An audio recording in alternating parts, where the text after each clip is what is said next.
আমাদের অনাথ করে দিল রে ঘরটা। আগে পকেটে কত রোজগার ছিল, এখন খেটে খেতে হচ্ছে। মন্ত্রী মশাই আমাদের দল থেকে বের করে দিয়েছে বলে ভেঙে পড়িস না। আমরা নিজেরাই নিজেদের দল বানিয়ে নিয়েছি। এবার দেখ না কিভাবে ওই লোকজনকে নাকানি চোপানি খাওয়াই। হ্যাঁ, আমাদের দল মানে তো ওই সবেদ নীলমণি পেঁচো ডাকাত, ওর উপরে আমার কোনো ভরসাই নেই। আরে বিশ্বাস আর ভরসা এই দুটোই তো আমাদের কাছে আছে নাকি? শোন, আমি পেঁচোকে একটা কাজে পাঠিয়েছি। যদি পেঁচো এই কাজটা করতে পারে তাহলে আমাদের রোজগারও হবে, প্রতিশোধ নেওয়াও হবে। আরে কোথায় পাঠিয়েছি সেটা বলবি তো? মন্ত্রী মশাইয়ের বাড়ি। এই তো সুযোগ, একদম পরিষ্কার হাতটা দেখা যাচ্ছে। এবার আমার শিল্পী হাতের কাজটা দেখাই। চোর চোর চোর চোর! কোথায় কোথায় চোর? আমার গলার হার টেনে নিয়ে পালালো। এই তো কদিন আগে গড়িয়ে দিলাম। যাও না, গিয়ে চোরকে ধরো। ওই তো দেখা যাচ্ছে। এই বেটা দাঁড়া বলছি, হাতে পেলে না পিঠ গরম করে ছেড়ে দেবো। হাতে এলে তো হ্যাঁ। এই এই এই বেটা দাঁড়া বলছি। এই বেটা দাঁড়া বলছি, দাঁড়া বলছি।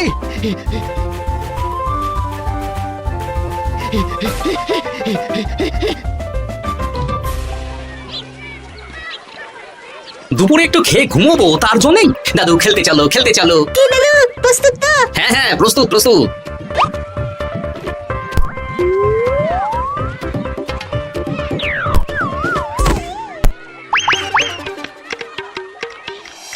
আরে আরে, এ তো পিছু ডাকাত। ধরো বেটাকে, ধরো ধরো। আমার গিন্নির গয়না চুরি করে পালাচ্ছিল, ওর ট্যাকেই পাওয়া যাবে। ধরো। এটা মন্ত্রী মশাই? হ্যাঁ এটা। চোর ধরা পড়েছে, এটাই বড় কথা। শুনুন, এখন একে রাজবাড়ি নিয়ে যাই, কাল এর বিচার হবে।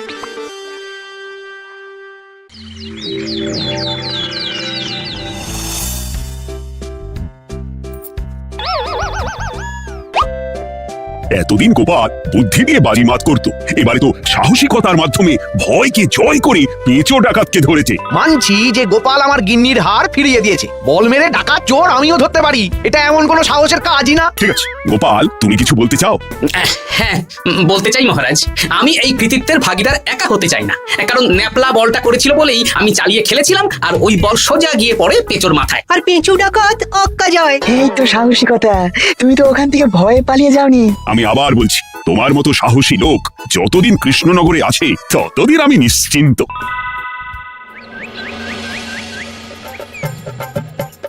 বলি সারাদিন আমি সংসার ঠেলছি আর আরেকজন খাচ্ছে যাচ্ছে ঘুরে বেড়াচ্ছে। গিন্নি, তুমি কি আমার কথা বলছো? আমি আর কার কথা বলতে পারি শুনি? না, আমি ছাড়া তোমার আর কেউ নেই, তুমি ছাড়া আমারও আর কেউ নেই। এই নাও সখী, শুধু তোমার জন্য। কি সুন্দর ফুলের তোড়া, এটা আমার জন্য এনেছো? হ্যাঁ গো, তুমি কি আমার উপর রাগ করে আছো গিন্নি? তাহলে বলো, অন্য কাউকে দেবো। এই এই এই, আমি ছাড়া আর কাকে তুমি ফুলের তোড়া দেবে শুনি? না, ভাবলাম তুমি হয়তো রাগ করে আছো। না না না না, ও কিছু না। এই তো বাইরে গরম না, এই তুমি বসো বসো, আমি শরবত করে দিচ্ছি।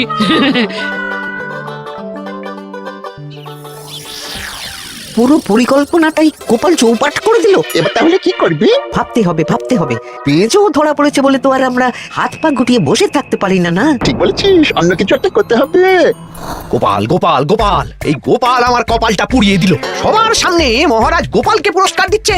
উফ, তোমার মনে এখনো অস্বস্তিটা কিসের? সমস্যাটা কোথায়? আমিও তো এরকমই একটা সুযোগ খুঁজছিলাম, যেখানে গোপালের মতন একটা সাহসিকতার কাজ করব, আর মহারাজ আমার প্রশংসায় পঞ্চমুখ হয়ে উপহার দেবেন, আর সবাই হাততালি দেবে। তো মহারাজকে গিয়ে বলো, গোপাল সামান্য একটা বল মেরে সাহসিকতার সম্মান পেয়ে গেল, তাই তুমিও একটা কিছু করে দেখাতে চাও। ঠিক বলেছো, আমাকেও এরকম কিছু একটা করে দেখাতে হবে। হাত গুটিয়ে বসে থাকতে পারবো না।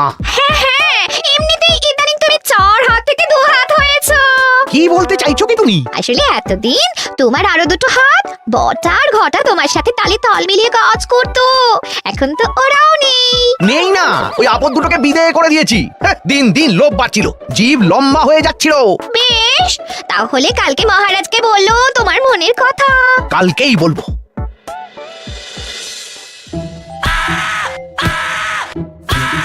বল তোকে কে পাঠিয়েছে বল, তোর এত বড় সাহস তুই মন্ত্রী মশাইয়ের বাড়িতে দিনে দুপুরে চুরি করিস? বল। বলছি আমাকে ঘটাদা পাঠিয়েছিল।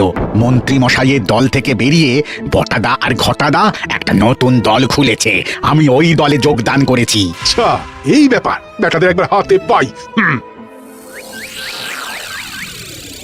বটা বটা আমাদের খুব সাবধানে থাকতে হবে কিন্তু। কেন রে, কি হলো? কান্নাঘুষু আর ওই গোপন সূত্রে খবর পেলাম, মার খেয়ে পেঁচো আমাদের নাম বলে দিয়েছে। বলিস কি? হ্যাঁ রে, কি আর বলবো বল, কাউকেই আর ভরসা করা যাবে না। বেটা ধরাও পড়ে গেল, আবার মার খেয়ে আমাদের নামও বলে দিল। এবার তো মনে হচ্ছে ভূতের মতো লুকিয়ে থাকতে হবে। যা বলেছিস ভাই, তাছাড়া আর উপায় নেই।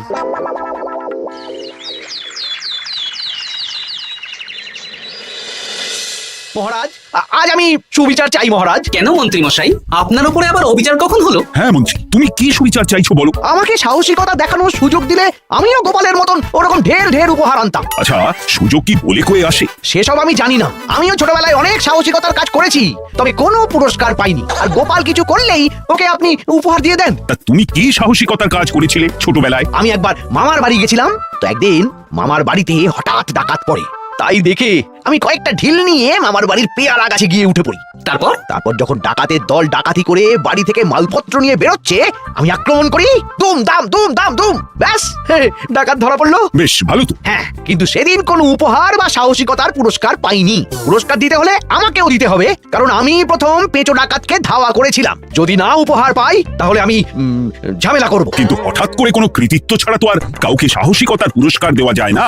তার আগে কিছু সাহসিকতার কাজ করে দেখাতে হবে, তারপর বিচার বিবেচনা হবে, তারপর তাকে সাহসিকতার পুরস্কার দেওয়া হবে। তাহলে আমাকেও কোনো সাহসিকতা দেখানোর সুযোগ দিন মহারাজ।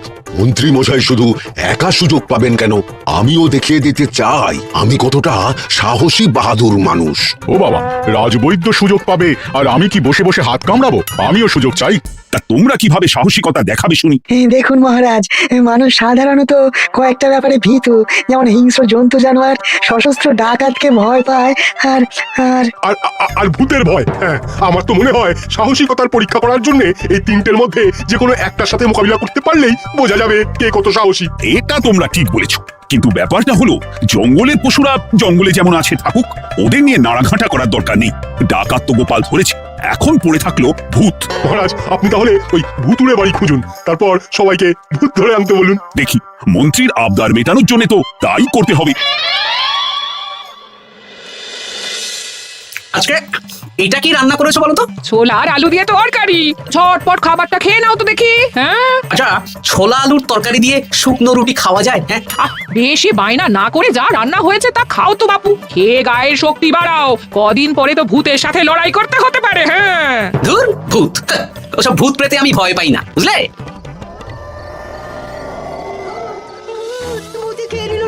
কি ভয়ঙ্কর! মহারাজ বাঁচান, বাঁচান!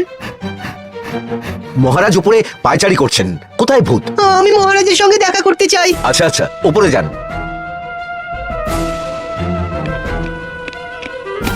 কি হয়েছে সভাকবি, রাতের বেলা হঠাৎ?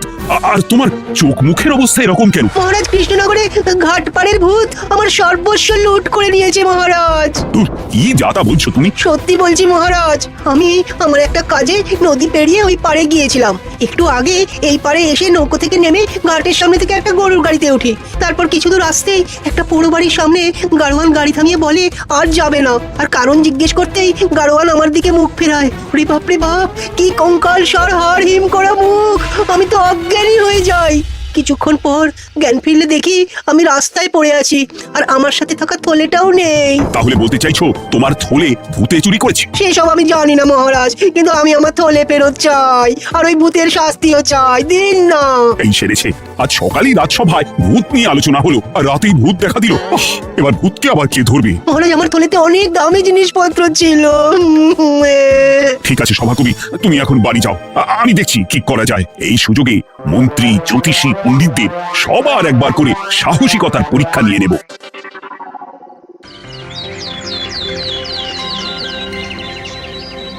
এই তো তোমরা সবাই চলে এসেছো। মহারাজ আমার মনে হচ্ছে আপনি কোনো কথা বলার জন্য উদ্গ্রীব হয়ে আছেন। গতকাল আমার সব লুট করে নিয়েছে ভূত। কোথায় কোথায় ভূত? সভাকবি, কোথায় ভূত? মন্ত্রীমশাই বাড়িতে গিয়ে আয়নার সামনে নিজের মুখটা দেখুন, দেখতে পাবেন। গোপাল, খুব খারাপ হয়ে যাচ্ছে কিন্তু। ওসব খারাপ ভালো পরে হবে। আর মন্ত্রী, বৈদ্য, জ্যোতিষ, তোমরা কালকে বলছিলে না তোমরাও সাহসিকতা দেখানোর সুযোগ চাও, তাই ভূত ধরে দেখাতে পারলেই তোমাদের আমি পুরস্কৃত করব। কিন্তু মহারাজ ভূত কোথায় পাওয়া যাবে? গতকাল রাতে ঘাট পাড়ে এক গাড়োয়ানের গরুর গাড়িতে চাপতেই তোমরা ভূত দেখতে পাবে। প্রথমে মন্ত্রী, বৈদ্য, জ্যোতিষ, তোমরা চেষ্টা করে দেখো। যদি ভূত ধরতে না পারো তখন গোপাল যাবে, আর যে বা যারা ভূত ধরে আনতে পারবে তাকে বা তাদেরকেই আমি পুরস্কার দেব। আমার কারো সাহায্য লাগবে না মহারাজ, কিন্তু আপনি এত করে যখন বলছেন, না হয় বৈদ্য আর জ্যোতিষীকে নিয়েই যাব। দেখবেন আমরাই ভূত ধরে আনবো। আমরা বীর, আমরা সাহসী। ওসব ভূত ধরা গোপালের কম্য নয়। কি মনে হচ্ছে মন্ত্রী মশাই, আমরা আমরা ওই ভূতের দেখা পাবো? আমার কিন্তু হালকা হালকা ভয় করছে, যদি কিছু সর্বনাশ হয়ে যায়। আরে এসব ভূত প্রেত কিচ্ছু নেই। এত ভয় পেলে চলবে না রাজবৈদ্য মশাই। ভূত ধরতে পারলেই পুরস্কার, শুধু ভগবানের নাম গান করুন। ওই তো একটা গরুর গাড়ি দেখা যাচ্ছে। মহারাজ তার মানে এর কথাই বলছিল। হ্যাঁ, আর তো অন্য কোনো গরুর গাড়ি দেখতেও পাচ্ছি না। এই যে ভাইয়া, কৃষ্ণনগর রাজবাড়ি যাবে? হ্যাঁ যাবো, দুমোহর লাগবে কিন্তু। দুমোহর একটু কম করুন না। আচ্ছা ঠিক আছে, তিনজনে এক মোহর দেবেন, আর কমাবো না। তাড়াতাড়ি বসুন।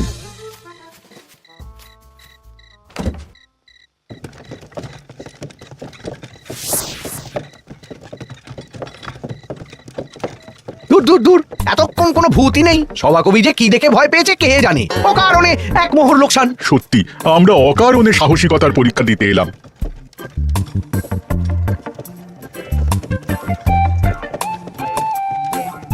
কি এই, এটা কোন রাস্তায় ঢোকাচ্ছ? আরে রাজবাড়ি তো এইদিকে না। এটাই তাড়াতাড়ি যাওয়ার রাস্তা। গাড়ি আর যাবে না। যাবে না মানে? আমরা তো রাজবাড়ি অবধি যাবো। হাতের আংটি পয়সা করে গাছে বের করে ফেল, নইলে এক্ষুনি চিবিয়ে খাবো। ওরে বাবা, ভূত ভূত পালাও।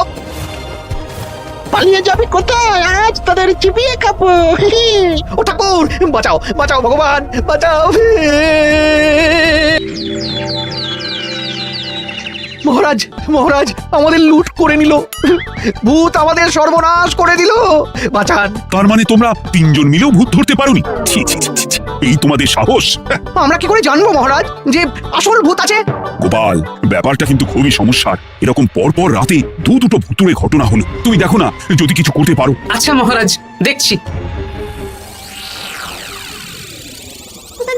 আমার কিন্তু ভয় করছে। শুনলাম কালকে মন্ত্রী মশাইকেও ভূতে তাড়া করেছিলাম। আমার মনে হচ্ছে কিছু একটা রহস্য আছে। সে যাই রহস্য হোক, আজ আমরা এর শেষ দেখে ছাড়বো। হ্যাঁ, তারপর আমাদের যদি ভূতে ধরে? তোরা কোনো চিন্তা করিস না, সব ওষুধ আমি এই থলে করে নিয়ে এসেছি। হয়তো ঘাটের কাছে একটা গরুর গাড়ি দেখা যাচ্ছে। ভাই, দক্ষিণ পাড়া যাবেন? হ্যাঁ যাবো, দুমোহর লাগবে। বেশ, চলো চলো। এত রাতে তো গরুর গাড়ি রাস্তাঘাটে চলে না, তাই বাধ্য হয়ে ঘাটের এদিকে এলাম।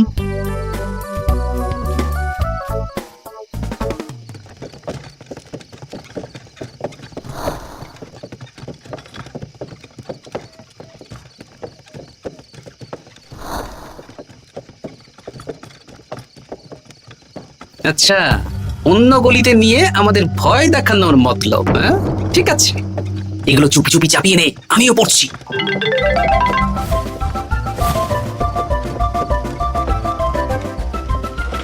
আর গাড়ি যাবে না। সাথে যা আছে সব দে, নইলে চিবিয়ে খাবো। তুই কে রে? তোকে সব দেব। ভূত বাঁচাও বাঁচাও। তুই কি ভেবেছিস? তুই নকল ভূত সেজে লোকেদের ভয় দেখাবি, আর আমরা চুপচাপ বসে থাকবো? তোর পাপের ঘোড়া পূর্ণ হয়েছে, আজ কেউ তোকে বাঁচাতে পারবে না। এবার মজা সামলা। চলে গেল রে, চলে গেল রে, সরাসরি চলে গেল। কি করছিস রে ঘটা, তুই আয়। চলে গেল রে, চলে গেল রে, সরাসরি চলে গেল। এই ঘটাকে ডাকছিস মানে তুই মানুষ বটা। ওরে বাবা রে, বাঁচা। তোদের ধরে নিয়ে যাব, কাল সকালে বিচার হবে।